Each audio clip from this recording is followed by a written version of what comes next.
a diferença de um curto-circuito para uma fuga de corrente? O curto-circuito, galera, ele vai dar uma queda de tensão na fonte. A fonte tem a parte da tensão e da corrente, né? Quando há um consumo de corrente e há uma queda de tensão na parte da alimentação, então a gente tem um curto-circuito. Um curto-circuito ele vai consumir toda a corrente e vai ter uma queda de tensão. Então aí trata-se de um curto. Quando a gente tem uma fuga, a tensão ela permanece a mesma e só temos o consumo de corrente.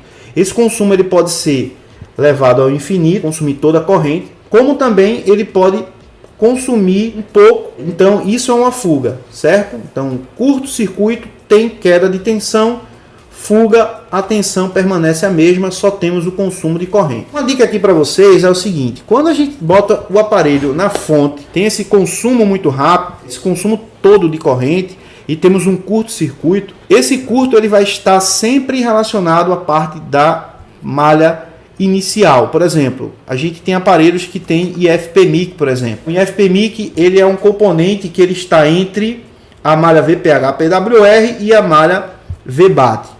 O IFPMIC é quem junta a malha VBAT com a malha VPH-PWR. Se você tirar o IFPMIC, a malha VBAT ela não tem continuidade com a malha VPH-PWR, certo? O IFPMIC é quem chaveia uma alimentação para a VPH-PWR e o aparelho ligar. Então, quando a gente tem uma fuga, por exemplo, muitas vezes temos um curto-circuito após o IFPMIC, porque o IFPMIC é um componente que ele bloqueia quando se tem um curto depois dele. E na fonte de alimentação vai apresentar um consumo muito baixo. Então aí a gente vai ter uma fuga de corrente, né?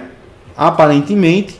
Porém, muitas vezes o curto está após o IFPMIC. Eu já mostrei e desmostrei muitas vezes isso aqui no YouTube, mostrando através de análise e mostrando a prática. Quando a gente bota na fonte e logo a gente tem um curto total, é muito provável que esse curto ele esteja entre o conector da bateria até o IFPMIC. O IFPMIC para trás, esse curto ele vai estar. Porque quando a gente tem uma fuga, provavelmente o IFPMIC está bloqueando um possível curto-circuito após ele. Ou a gente pode ter também uma fuga de corrente, né? Ocasionado, por exemplo, por algum componente analógico, seja ele capacitor, diodo, transistor e outros aí na placa. Como a gente também pode ter através dos circuitos integrados. Já pegou aparelhos que tem uma fuga muito baixa, por exemplo, de 15 mA, uma fuga que não aquece, um componente, um aparelho que está ali praticamente, você procura aquecimento, tenta injetar uma tensão e o consumo está ali, 10 mA o aparelho não liga, 15 mA,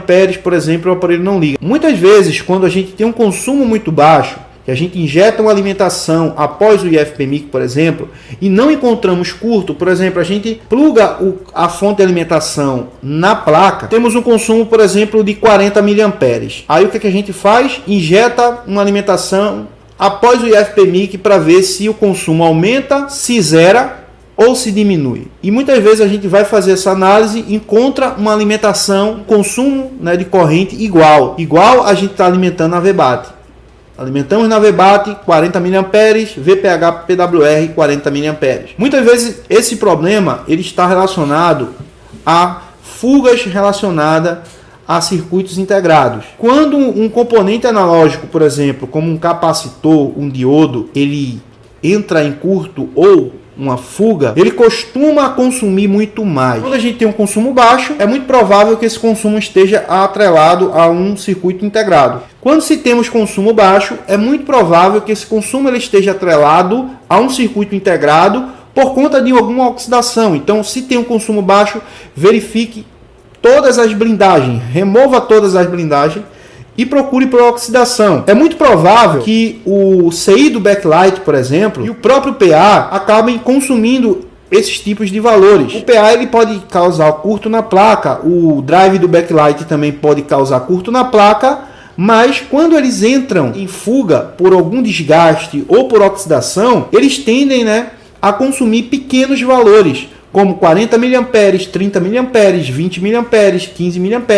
Então, se você está com uma placa, por exemplo, que essa placa ela tem um consumo baixo, você injeta a tensão de cabo a rabo da placa e essa alimentação, né, esse consumo, ele não aumenta, então provavelmente você vai estar com algum circuito integrado aí consumindo, né? E aí a gente precisa tirar as blindagens, verificar cada componente, cada circuito integrado. Com a câmera térmica é muito tranquilo contra essas fugas, mas muita gente ainda não tem câmera térmica por conta do valor que custa, né, uma câmera térmica. A mais fraquinha está custando aí em torno de R$ 1.500, R$ 1.200, R$ 1.000. Eu sei que muitas vezes não é a realidade que está iniciando. Então, outra coisa que muita gente me pergunta, técnica de Kelvin. Ah, eu estou utilizando técnica de Kelvin, eu estou com consumo aqui de 10 mA, estou utilizando Kelvin e não estou achando. Galera, técnica de Kelvin não encontra fuga, certo? Técnica de Kelvin é justamente para curto-circuito, assim como o Short Killer, por exemplo.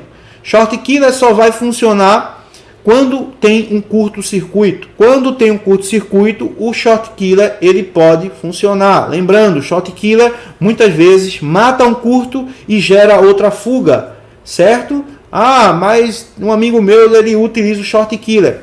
Pergunte a ele, provavelmente em algum momento ele matou um curto e tinha uma fuga ainda.